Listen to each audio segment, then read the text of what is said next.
Hello guys, again welcome to my channel get real review with Anjali. मैं अंजलि एक बार फिर से आपका अपने चैनल में वेलकम करती हूँ। अगर आप मेरे चैनल पर नए हैं तो सब्सक्राइब करना बिल्कुल मत भूलिए, और सब्सक्राइब कर लिया तो thank you. Like share comment करना बिल्कुल मत भूलिए। आपके कमेंट मुझे मोटिवेट करते हैं आपके लिए नया वीडियो लाने के लिए। सो गाइस, जैसे कि मैं आप जानते हैं, मैं अपने चैनल पे हेल्थ, स्किन और ब्यूटी के से रिलेटेड टॉपिक्स लेके आती हूँ। तो आज भी मैं एक ऐसा ही इम्पोर्टेंट टॉपिक लेके आई हूँ। सो अगर ये वीडियो आपको लगता है कि आपके किसी जानने वाले के लिए इम्पोर्टेंट है, देन प्लीज़ ये वीडियो उस तक ज़रूर पहुँचाएँ। सो आज का टॉपिक स्टार्ट करते हैं और बहुत इम्पोर्टेंट है, तो प्लीज़ वीडियो पूरा देखिएगा। Let get started the video. So guys, आज हम बात करने वाले हैं हाई ब्लड प्रेशर के बारे में। बहुत से लोगों को हाई ब्लड प्रेशर की प्रॉब्लम होती है और स्टार्टिंग में नहीं पता चलता कि उन्हें सिम्टम्स कैसे होते हैं, उनके बारे में नहीं पता होता। उन्हें पता ही नहीं चलता कि उनको हाई ब्लड प्रेशर की प्रॉब्लम है या होने वाली है कंटिन्यू। तो आज हम हाई ब्लड प्रेशर क्या है, उसके सिम्टम्स क्या है, उसके कॉजेज़ क्या हैं, उसके ट्रीटमेंट क्या है, आज हम इन सब के बारे में बात करेंगे। सो आप मेरे चैनल पे बने रहिए। पहले हम बात करते हैं हाई ब्लड प्रेशर के सिम्टम्स क्या हैं।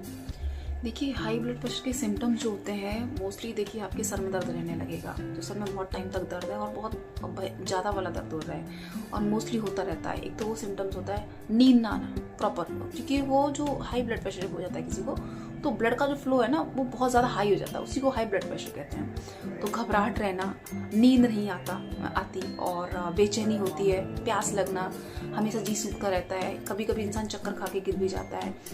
और बहुत सारी चीज़ें हैं जिसमें हाई ब्लड प्रेशर में इंसान को बिल्कुल भी उसका कॉन्सेंट्रेट नहीं कर पाता। तो मतलब मेंटली और फिजिकली दोनों तरीके से डिस्टर्ब रहता है। तो ये सारे सिम्टम्स में से अगर कोई भी सिम्टम्स है, इट मीन्स ये हाई ब्लड प्रेशर का सिंबल है। तो अगर आपको ऐसा कुछ फील हो रहा है या रेगुलर आपके साथ होता है, तो प्लीज़ डॉक्टर के साथ विजिट कीजिए। और कुछ प्रॉपर ट्रीटमेंट भी बताऊंगी जो कर सकते हैं हम, जिससे रोका जा सकता है, कम किया जा सकता है, तो वो भी आप फॉलो कर सकते हैं। देखिए, हमने बात किया सिम्टम्स कि हाई ब्लड प्रेशर के सिम्टम्स क्या है। अब इसके कॉजेज़ क्या होता है। देखिए, एक तो जेनेटिक भी हो सकता है कि आपके फादर या मदर में है ये प्रॉब्लम, तो आपके साथ हो सकती है। दूसरा है एज के साथ, 50 या 50+। देखिए, आज का खान पीन ऐसा है कि वो 50 से पहले भी होने लगता है, तो कोई बड़ी बात नहीं है। दूसरा है जैसे प्रेगनेंसी में किसी को हाइपरटेंशन की या हाई ब्लड प्रेशर की प्रॉब्लम हो जाती है, या आप बहुत टाइम से बीमार हैं तो आपको होने लगी, या आप ज़्यादा मिर्च मसाले खाते हैं, या अल्कोहल लेते हैं आप, या फिर जैसे आप ज़्यादा नमक का सेवन करते हैं, आपकी बॉडी में पोटेशियम ज़्यादा है। तो ये सारे ही कॉजेज़ हैं हाई ब्लड प्रेशर को। अगर इनमें से कुछ भी आपके साथ है तो ये सारे कॉजेज़ कहीं ना कहीं हाई ब्लड प्रेशर को कनेक्ट करते हैं, आपकी बॉडी में हाई ब्लड प्रेशर की प्रॉब्लम होती है। तो अगर ये कुछ भी है इनमें से, तो please check with your doctor. आप बात करते हैं ट्रीटमेंट के बारे में।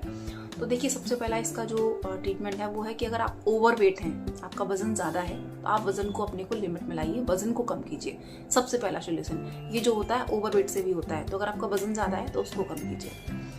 नेक्स्ट किससे हो सकता है कि अगर आप अल्कोहल लेते हैं, अल्कोहलिक हैं, या फिर आप पान मसाला लेते हैं, आप स्मोकिंग करते हैं, इनमें से कुछ भी करते हैं, लाइक स्मोकिंग कर रहे हैं, आप हैबिचुअल हैं, या आप पान मसाला खाते हैं, या फिर अल्कोहल लेते हैं। देखिए, एकदम से कम नहीं होती, कोई भी हैबिट नहीं छोड़ सकते, आई नो, लेकिन धीमे धीमे इनको कम कीजिए और इन चीज़ों को छोड़ दीजिए। ये भी हाई ब्लड प्रेशर का सिंबल है। तो इसको आप छोड़ देंगे तो ये कहीं ना कहीं आपका ब्लड प्रेशर जो लेवल में लाना है, तो इससे भी आप कम कर सकते हैं। दूसरा है, अगर आप नमक ज़्यादा खाते हैं, पोटेशियम वाली चीज़ें ज़्यादा खाते हैं, या फिर आप मसाले ज़्यादा खाते हैं, तो आप उनको कम कीजिए। अगर आप मसाले वगैरह ले रहे हैं, ज़्यादा स्पाइसी हैं वो, तो कम कीजिए। और हाई ब्लड प्रेशर वाले को मसाले तो लेने ही नहीं है, बिल्कुल भी ना के बराबर खाना खाना है मसाले वाला। और आप सबसे बड़ी एक्सरसाइज कीजिए, एक्सरसाइज भी कर सकते हैं। एक्सरसाइज से भी आपका ये जो हाई ब्लड प्रेशर है वो बैलेंस रहता है। और आपका डॉक्टर से तो ट्रीटमेंट, जैसे आपका कोई मेडिसिन चल रही है, तो मेडिसिन के बाद अगर आपको ये कोई प्रॉब्लम हुई है बहुत टाइम से, तो आप डॉक्टर से सजेस्ट करके उसका सॉल्यूशन ले सकते हैं कि कौन सी मेडिसिन ऐसी जो हम चेंज कर सकते हैं जिसकी वजह से ब्लड प्रेशर कम रहे। शरीर में जो गर्मी बढ़ाने वाली चीज़ें लाइक कॉफ़ी, टी, या फिर कोई ऐसी ड्रिंक जो आप लेते हैं जो शरीर में गर्मी को बढ़ावा देती है, उन चीज़ों को कम करना है। मीन्स शरीर में गर्मी बढ़ने ही नहीं देना। क्योंकि स्मोकिंग का मैंने क्यों मना किया, स्मोकिंग है, आपके स्पाइसेस हैं, या आपके अल्कोहल है, ये सारी गर्मी बढ़ाती हैं, इसीलिए मैंने उनका मना किया। या फिर आप पान मसाला वगैरह कुछ खाते हैं, तो जो चीज़ें गर्मी बढ़ाने वाली हैं वो नहीं लेनी है। क्योंकि गर्मी जब आपके शरीर में बढ़ेगी तो ऑब्वियसली कि आपका ब्लड का जो प्रेशर है वो हाई हो जाएगा। तो it is the cause of high blood pressure. तो ऐसा कुछ है तो उसको कम कीजिए। हाँ, अगर आप स्ट्रेस लेते हैं, टेंशन हो रही है, टेंशन को नहीं लेना है, स्ट्रेस नहीं लेना है, सॉल्यूशन के बारे में सोचना है। आई नो कि सबकी लाइफ में प्रॉब्लम होती है, सबकी अपनी अपनी प्रॉब्लम्स होती हैं, किसी की कम, किसी की ज़्यादा, किसी की फाइनेंशियली, किसी की फिजिकली, किसी की मेंटली। तो देखिए, उसके सॉल्यूशन के बारे में सोचिए। स्ट्रेस नहीं लेना है, स्ट्रेस कम से कम लेना है। कोलेस्ट्रॉल अगर बढ़ा हुआ है तो उसको बैलेंस में लाना है, कोलेस्ट्रॉल को कवर करना है, डॉक्टर से सजेशन लेने हैं। अगर किसी बीमारी से बहुत से टाइम से आपका ट्रीटमेंट चल रहा है तो वो कम करना है। आपको नींद प्रॉपर लेनी है, सबसे मेन चीज़। नींद ले सकते हैं, बेचैनी जैसा होती है, माइंड जब डिस्टर्ब रहेगा तो ऑब्वियसली आपका बॉडी ही पूरी अनबैलेंस हो जाएगी। तो नींद कोशिश कीजिए कि नींद प्रॉपर लीजिए, वो भी आपको ब्लड प्रेशर को कंट्रोल रखता है। तो ये सारी ही चीज़ें आप अगर करते हैं, ट्रीटमेंट करते हैं, तो कहीं ना कहीं हद तक बिना मेडिसिन के भी आप अपना ब्लड प्रेशर कंट्रोल कर सकते हैं। तो आज हमने बात की हाई ब्लड प्रेशर के बारे में, लाइक सिम्टम्स क्या हैं, कॉजेज क्या हैं और उसका ट्रीटमेंट क्या है। तो आप कुछ नुस्खे अपने आप से भी इम्प्रूव कर सकते हैं, कुछ अपने आप से भी ट्राई करके अपने हाई बीपी को कंट्रोल कर सकते हैं। कुछ बहुत ज़्यादा टाइम है और बहुत ज़्यादा प्रॉब्लम है तो आप डॉक्टर से भी सजेशन ले सकते हो। तो ये सारे टॉपिक्स मैंने आपके साथ शेयर किए एंड मैं वेट करूंगी कि आप भी मुझे अपना एक टॉपिक शेयर करें, मैं किस टॉपिक पे वीडियो लेके आऊँ और वीडियो कैसा लगा प्लीज़ कमेंट कीजिएगा। सो मिलते हैं अपने नेक्स्ट वीडियो में। Till then take care, bye bye.